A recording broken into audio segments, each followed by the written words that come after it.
Hello guys, share ko lang yung FIBA World Cup experience ko.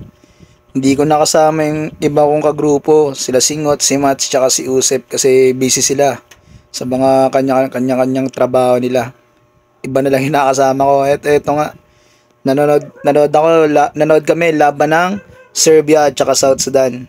Ayan, bali dito kami sa swerte din kasi may nagbigay ng ticket. VIP. Syempre, maraming salamat sa nagbigay. So, good for two yung ticket. Ayan. Tapos, eto, kumain kami. Ayos din pala yung, may VIP lounge, no? Nasa, may buffet pala. Nakakaya nga kasi puro big time ngayon kasabay namin kumain. Eto, nahiya nga ako dyan. Ayan. Okay din, masaya experience. Sayang lang, hindi kasi gilas yung laro. Kaya hindi kami makapagwala eh. Pero once in a lifetime experience kaya ginrab na namin kahit malayo sa Araneta, Smart Araneta Coliseum pa yan. Pinanood namin at ito na nga. Galing kami CR, pabalik na kami ng court.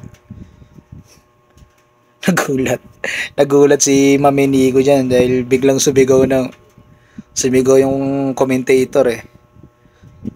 Dito yung seat namin, bali sobrang lapit lang. Hindi parang nanonood lang sa parang nasa mismo, nasa courtside, sobrang lapit. Hindi ka manonood sa screen kasi ganda. Kasi yan, Serbia. Kalaban sa Sudan, tambak eh. Yun, so, na nga. Panalo Serbia guys. Tambak yung South Sudan eh. Galing ni Bogdanovic eh. Shooter. Tsaka maganda yung ikot ng bola nila. Di tulad sa atin. Dire-diretso ko ka na umitom.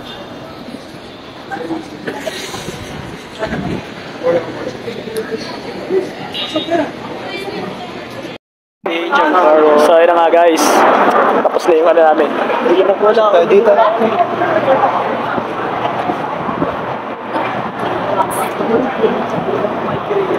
Kaya nga, tapos na yung FIBA World Cup experience namin. With my man Nico. Alright, ito na yung natin. Isang phone yung pinicture mo sa akin kaya dito? Ito, sa akin. Hindi mo naman inabot yan eh. Ay, di ko ba inabot? Wala ka naman inabot eh. Send ko na lang sa'yo.